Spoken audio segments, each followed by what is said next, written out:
কাসুন্দি তো অনেকেই বানিয়ে দেখেছেন, কিন্তু একবার এইভাবে বানিয়ে দেখুন, কথা দিচ্ছি কাসুন্দি নষ্ট হবে না একদমই। সবার প্রথমে আমি আমগুলোকে ধুয়ে খোলা ছাড়িয়ে নিয়েছিলাম। তারপর আমগুলোকে টুকরো টুকরো সাইজ করে কেটে নিয়েছিলাম। এইবার আমগুলোকে একটি বড় পলিথিনে দিয়ে তারপর তাতে পরিমাণ মতো নুন দিয়ে ভালো করে মাখিয়ে নিয়েছিলাম।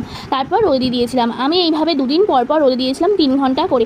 এতে করে আমের ভেতরের যে রস ভাবটা সেটা চলে যাবে, ফলে অনেকদিন ধরে স্টোর করে রাখা যাবে এই আম কাসুন্দিটাকে। দুদিন পর আমগুলো একটু শুকনো হয়ে গেলে তারপর একটি শুকনো খোলাতে জিরে আর মৌরিকে আমি হালকা করে ভেজে নিয়েছিলাম। তারপর সেটা আমি গুঁড়ো করে নিয়েছিলাম। আবার একটি মিক্সিং বলে একটু বেশি পরিমাণ কালো সর্ষে নিয়ে গুঁড়ো করে নিয়েছিলাম। কাসুন্দিতে কিন্তু সর্ষেটাই মাস্ট, তাই একটু সর্ষের পরিমাণটা বেশি লাগবে। এইবার একটি বলে কিছুটা পরিমাণ তেল আর নুন দিয়ে আমগুলোকে দিয়ে দিয়েছিলাম। দিয়ে তারপর তাতে সর্ষে গুঁড়ো আর ভাজা মশলা যেটা বানিয়েছিলাম সেটা দিয়ে দিলাম।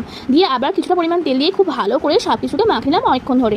এবার একটি কাঁচের জারে আমগুলোকে তুলে ঢাকা দিয়ে দিয়েছিলাম। তারপরের দিন আবার জারের ঢাকা খুলে একটু সর্ষের তেল দিয়ে দিয়েছিলাম। এইভাবে কাসুন্দি করলে কথা দিলাম কাসুন্দি একদমই নষ্ট হবে না। যদি কাসুন্দি রেসিপিটা ভালো লেগে থাকে তাহলে সাবস্ক্রাইব করে আমার